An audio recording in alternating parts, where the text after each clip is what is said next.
Hi friends, అందరికీ నమస్కారం. అంజలి కథలకి స్వాగతం. ఈరోజు ధారావాహిక కథ భువన సుందరి చెప్పుకుందాం. ఇది గ్రీకు పురాణ కథ. ఫ్రిజియా అనే దేశంలో ట్రోయ్ అనే నగరానికి వర్ధనుడు రాజుగా ఉండేవాడు. ఆయన భార్య గర్భిణిగా ఉండి ఒక కల కన్నది. ఆ కలలో ఆమెకు తన గర్భాన ఒక కురివి పుట్టినట్టు, దాని నుంచి బయలుదేరిన అగ్నికీలలు ట్రోయ్ నగరాన్ని తగలపెట్టేసినట్టు కనిపించింది. ఆమె భయంతో కేకలు పెడుతూ నిద్రలేచి తన కలను గురించి భర్తకు చెప్పేసింది. వర్ధనుడి కొడుకులలో జ్ఞాని అనేవాడు రానున్నది చెప్పగలవాడు. అందుచేత వర్ధనుడు జ్ఞానికి కలను గురించి చెప్పాడు. పుట్టబోయేవాడు నగరానికి అరిష్టం తెస్తాడు, అందుచేత వాడు పుట్టగానే చంపించు అని జ్ఞాని సలహా ఇచ్చాడు. ఒకరోజు చీకటి పడబోతున్న సమయాన వర్ధనుడి భార్య ఒక మగ శిశువును కన్నది. ఆ శిశువును వెంటనే చంపేయక వర్ధనుడు ఆ పని చేసే భారాన్ని తన పశువుల మందల నాయకుడి పైన వేశాడు. పశువుల కాపరి తన మందలతో సహా ఐడా పర్వతం మీద ఉంటూ ఉంటాడు. అతను రాజాజ్ఞ ప్రకారం శిశువును తీసుకుని ఐడా పర్వతానికి వెళ్ళిపోయాడు. కానీ ఆ పసిపాపను చంపటానికి పశువుల కాపరికి చేతులు రాలేదు. అతను ఆ శిశువును ఒక శిఖరం మీద చావటానికి వదిలేసి తన ఇంటికి వెళ్ళిపోయాడు. కానీ ఆ శిశువు చావలేదు. ఎందుచేతనంటే ఎక్కడి నుంచో ఒక ఆడ ఎలుగుబంటి వచ్చి ఆ దిక్కులేని శిశువుకు తన పాలిచ్చి ఎండ నుంచి చలి నుంచి శిశువును కాపాడసాగింది. 5 రోజుల అనంతరం పశువుల కాపరి తిరిగి ఆ శిఖరానికి వెళ్ళి ఎలుగుబంటి సమక్షంలో సుఖంగా ఉన్న శిశువును చూసి ఆశ్చర్యచకితుడయ్యాడు. అతనికి ఇదేదో దైవమాయ అనిపించింది. ఆ శిశువుకు చచ్చే యోగం లేనట్టు కనపడింది. ఎలుగుబంటి ఎడంగా పోగానే ఆ పశువుల కాపరి ఆ శిశువును తన సంచిలో పెట్టి ఇంటికి తెచ్చుకొని సాకసాగాడు. చాలా అందంగా ఉండడం చేత ఆ శిశువుకు మోహనుడు అనే పేరు పెట్టాడు. ఈ విధంగా చావు తప్పించుకున్న మోహనుడు పశువుల కాపరి ఇంట పెరుగుతూ పెద్దవాడు కాసాగాడు. బాల్యం నుంచి కూడా అతనిలో గొప్ప తెలివితేటలు, శరీర బలము, సౌందర్యము పొడగట్టాయి. అతనింకా బాలుడుగా ఉండగానే కొందరు దొంగలు అతను కాసే గోవులను కాజేశారు. మోహనుడు ఒంటరిగా దొంగల మీద పడి అందరినీ చెల్లాచెదురుగా కొట్టి తన గోవులను తిరిగి తెచ్చుకున్నాడు. తన మందలో ఉండే ఎద్దులకు పోట్లాట పెట్టడం మోహనుడికి సరదా. పోట్లాటలో గెలిచిన దాని కొమ్ములకు పూలు, ఓడిన దాని కొమ్ములకు గడ్డి చుట్టేవాడు. తన ఎద్దులలో ఏవైనా మిగిలిన వాటన్నిటినీ ఓడించినప్పుడు అతను దాన్ని ఇతర మందలలోని ఎడ్ల మీద పోటీకి పెట్టేవాడు. పందెంలో తన ఎద్దును ఓడించిన దాని కొమ్ములకు బంగారు తొడుగు బహుమానం ఇస్తాననేవాడు. ఐడా పర్వతం మీద మోహనుడు గొర్రెల కాపరి జీవితం గడుపుతున్న సమయంలో దేవలోకంలో ఒక చిత్రం జరిగింది. ఒక చోట పెళ్లి జరుగుతూ ఉండగా అనేక మంది దేవతలు చేరారు. ఆ సమయంలో కలహప్రియ అనే దేవత అతిథుల మధ్య ఒక బంగారు ఫలం పడేసింది. ఆ పండు పైన అత్యంత సౌందర్యవతికి అని రాసి ఉంది. పెళ్లికి అతిథులుగా వచ్చిన ఆడదేవతలలో 3 మాత్రమే ఆ పండు కోసం పోటీ పడ్డారు. వారెవరంటే భూపుత్రి, బుద్ధిమతి, కామిని. ఆ 3లోనూ ఉత్తమ సౌందర్యవతి ఎవరో తేల్చిన వారు లేకపోయారు. ఆ కారణం చేత వారు నేరుగా దేవనాథుడి వద్దకు వెళ్ళి తమ 3లో అత్యంత సౌందర్యవతి ఎవరో తీర్పు ఇవ్వమన్నారు. ఈ తీర్పు నా వల్ల అయ్యేది కాదు. ఐడా పర్వతం మీద ఉంటున్న మోహనుడి వద్దకు వెళ్ళి మీ తగాదా పరిష్కారం చేసుకోండి అని దేవనాథుడు ఆ 3కి సలహా ఇచ్చాడు. 3 అప్సరసలు ఐడా పర్వతం మీదకి చేరే సమయాన మోహనుడు ఆ పర్వతంపై గల శిఖరాలలోకెల్లా ఎత్తైన శిఖరం మీద గోవుల్ని మేపుతున్నాడు. వారు అతన్ని సమీపించి బంగారు ఫలం అతని చేతిలో పెట్టి, మోహన, నీవు కూడా అందగాడువు, బుద్ధిమంతుడవు. మాలో ఎవరి అందం గొప్పదో నిర్ణయించి ఈ ఫలం వారికివ్వు ఇది దేవనాథుడి ఆజ్ఞ అన్నారు. నేను పశువులు తోలుకునే సామాన్య మానవుణ్ణి. నాకు దేవతా సౌందర్యం ఏం తెలుసు? ఈ పని నా వల్ల ఏమవుతుంది? కావలిస్తే ఈ పండును 3 సమభాగాలుగా కోసి ఇస్తాను. ముగ్గురు 3 ముక్కలు తీసుకోండి అని మోహనుడు అమాయకత్వం నటించాడు. ఇది దేవనాథుడి ఆజ్ఞ, జవదాటితే ప్రమాదం అని ముగ్గురు మోహనుణ్ణి భయపెట్టారు. అయితే నిర్ణయిస్తాను. మీరు నా నిర్ణయానికి తల ఒగ్గాలి, కానీ నా మీద ఓడినవారు ఆగ్రహించకూడదు. మానవ మాతృడునైన నేను పొరపాటు నిర్ణయిస్తే మీరు సహించాలి అన్నాడు మోహనుడు. అందుకు ముగ్గురు ఆమోదించారు. మీరు ముగ్గురు ఒకసారి కనపడుతుంటే నేను ఏ ఒక్కరిని సరిగ్గా చూడలేకుండా ఉన్నాను. అందుచేత మీరు దూరంగా వెళ్ళిపోయి ఒక్కొక్కరుగా నా దగ్గరికి రండి అన్నాడు మోహనుడు. ముగ్గురు చాటుకు వెళ్ళిపోయారు. మొదట భూపుత్రి అతని వద్దకు వచ్చింది. అతను తన అందం పరీక్షించడానికి గాను ఆమె గుండ్రంగా తిరుగుతూ, చూడు మోహన, ఆ పండు నాకిచ్చావంటే ఏ యుద్ధంలోనూ నీకు అపజయమన్నది లేకుండా చేస్తాను. అందంలో కానీ తెలివిలో కానీ ప్రపంచంలో నీతో సమానుడు లేకుండా వరమిస్తాను అన్నది. నేను గొడ్ల కాపర్ని తల్లి, నాకు యుద్ధాలెందుకు, విజయాలెందుకు అన్నాడు మోహనుడు. ఆమె వెళ్ళిపోయింది. బుద్ధిమతి వచ్చింది. మోహనా, ముగ్గురిలోనూ నేనే సౌందర్యవతిగా నిర్ణయించావంటే నిన్ను ఆసియాకంతటికీ రాజును చేస్తాను. ప్రపంచంలోకెల్లా నీకన్నా ధనవంతుడు లేకుండా వరమిస్తాను అన్నది ఆమె అతనితో. నేను లంచం పుచ్చుకొని తగాదా పరిష్కరించను, క్షమించండి అన్నాడు మోహనుడు. కామిని ఆఖరున వచ్చింది. ఆమె అతన్ని చూస్తూ, అయ్యో మోహన, ఫ్రిజియా మొత్తం మీద నీ అంత అందగాడు లేడు. అటువంటి వాడికి నిజంగా స్పార్టా దేశపు రాజకుమార్తె భువనసుందరి భార్య కాదగినది. ఆమెను మించిన సౌందర్యవతి భూలోకంలో లేదు అన్నది. ఆమె పేరే వినలేదు అన్నాడు మోహనుడు. వినలేదా? గ్రీస్లో ఉండే రాజకుమారులందరూ ఆమెను పెళ్లాడతామని వచ్చారు.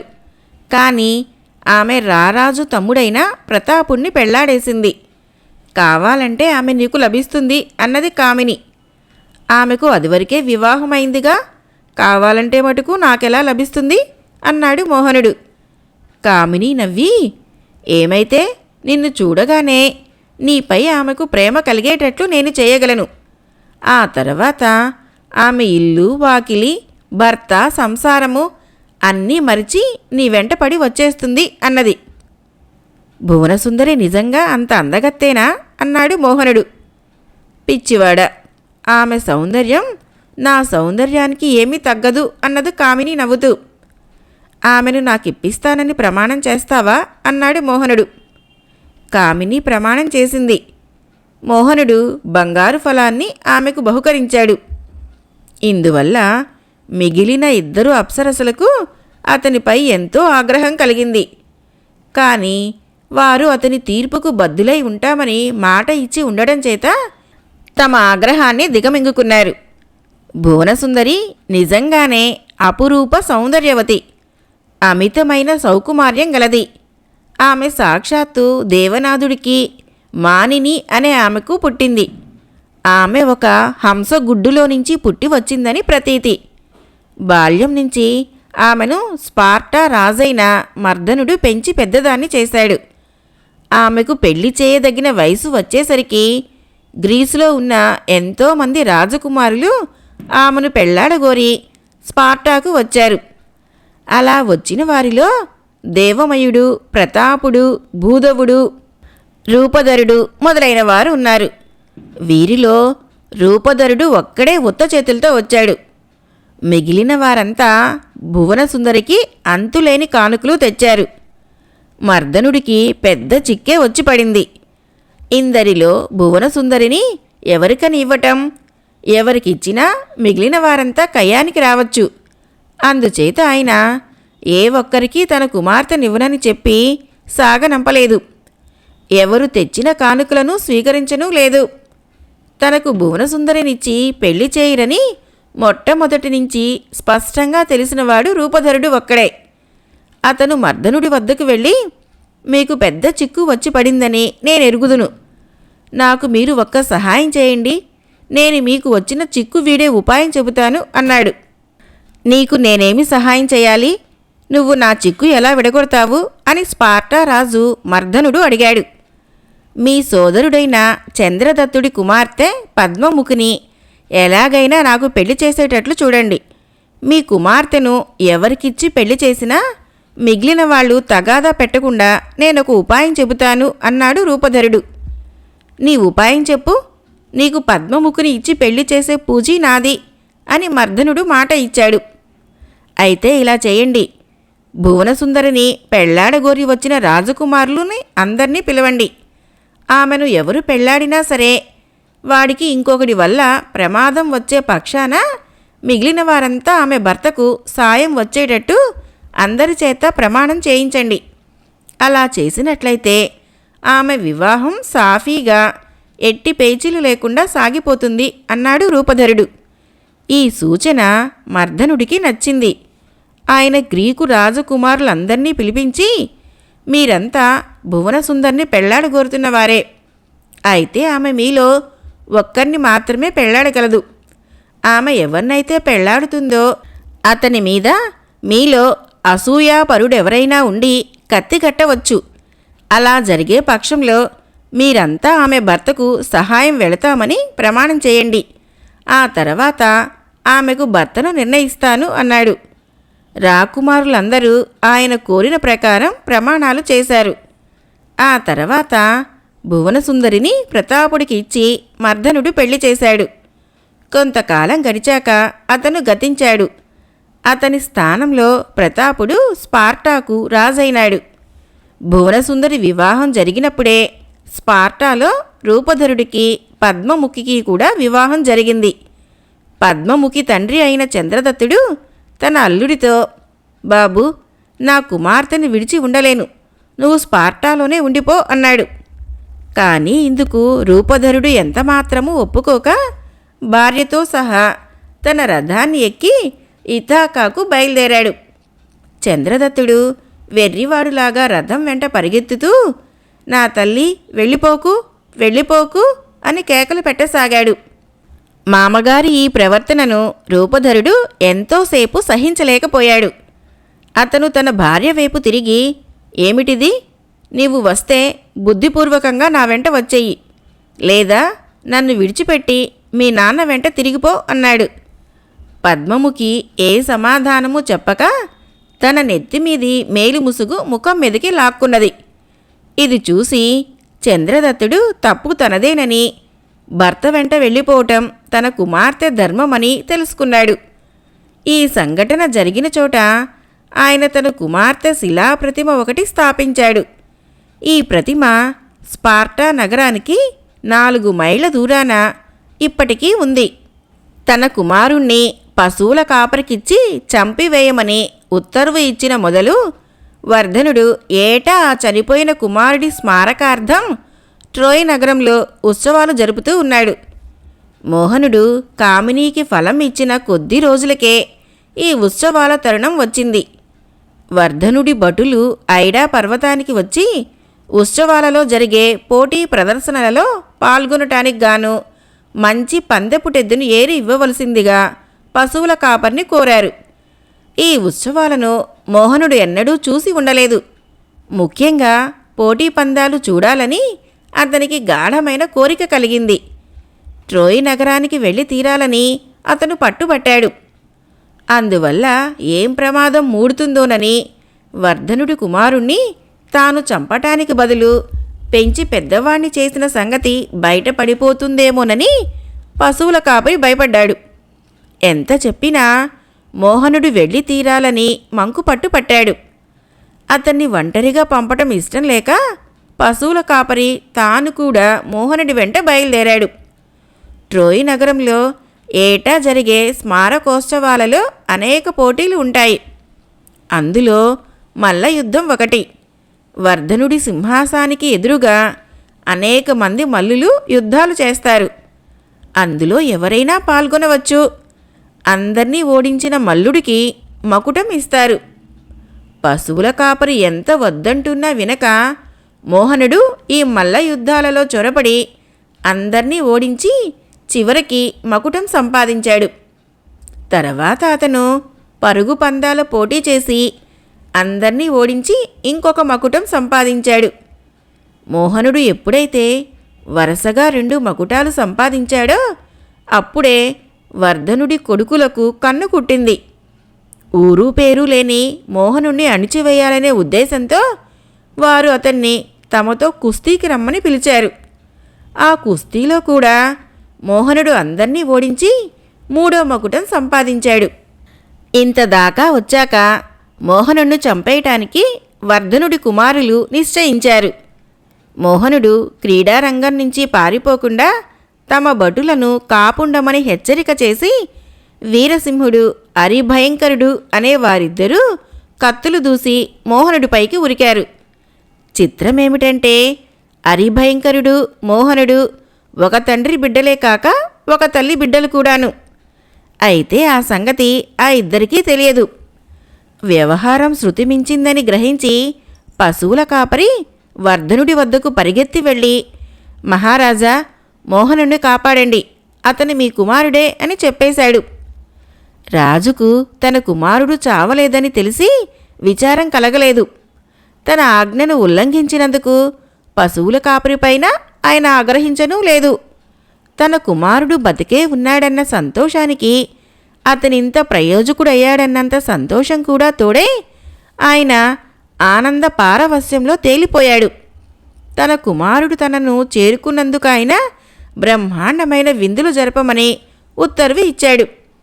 దేవతలందరికీ బలులు ఇవ్వమన్నాడు. మోహనుణ్ణి చూసి గర్వించినంతగా ఆయన తన ఏ కొడుకుని చూసి గర్వించి ఉండలేదు. పూజారులు వర్ధనుణ్ణి హెచ్చరించారు.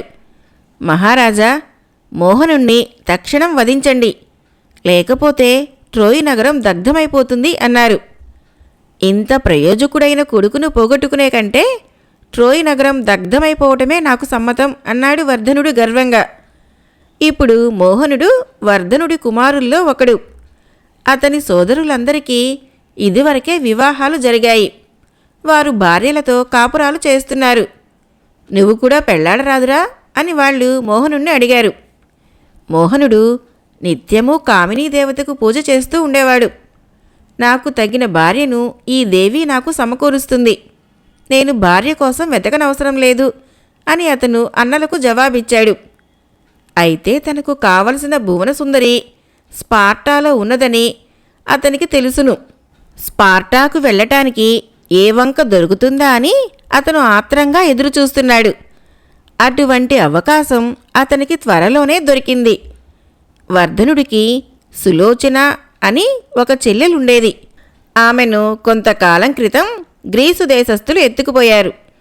ఇది జరిగిన అనంతరం వర్ధనుడు సదస్సు జరిపి గ్రీసుపై దండెత్తటమా లేక శాంతియుతంగా సులోచనను విడిపించి తెచ్చుకోవటమా నిర్ణయించమన్నాడు. సదస్సులో శాంతి మార్గమే మంచిదని నిర్ణయం జరిగింది. ట్రోయ్ నుంచి దూతలు గ్రీసుకు వెళ్ళి సులోచనను మర్యాదగా ఒప్పగించమన్నారు. కానీ గ్రీసు దేశస్థులు ఇందుకు సమ్మతించలేదు. రాయబారం విఫలమైంది. దీని ఫలితంగా మళ్లీ సదస్సు ఏర్పాటయింది. ఈసారి యుద్ధం జరగాలని, గ్రీసుపైకి దండెత్తి వెళ్లాలని నిర్ణయం జరిగింది. ఈ దాడిని నేనే నిర్వహిస్తాను. నాకు తగినన్ని నౌకలు బలాలు ఇప్పించండి. నేను సులోచనను తీసుకువస్తాను.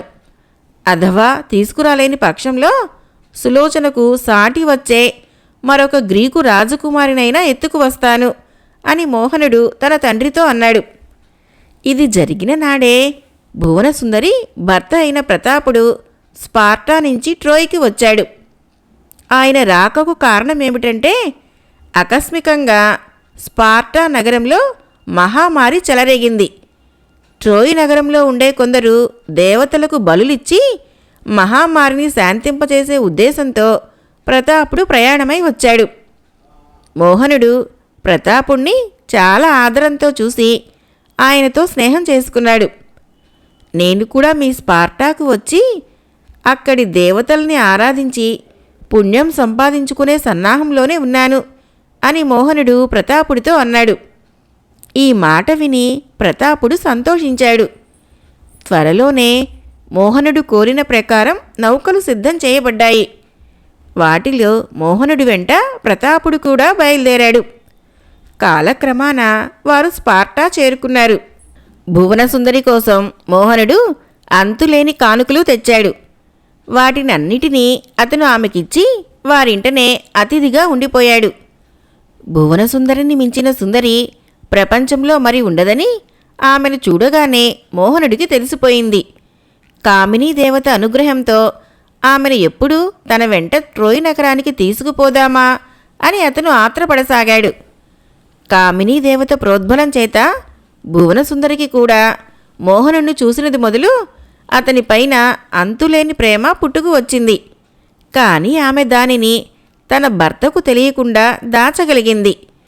మోహనుడు మాత్రం తన కోరికను ఏమాత్రమూ దాచలేకపోయాడు. అతని అభిప్రాయం తన భర్త అయిన ప్రతాపుడు ఎక్కడ తెలుసుకొని పోతాడోనని భువనసుందరి చాలా భయపడింది.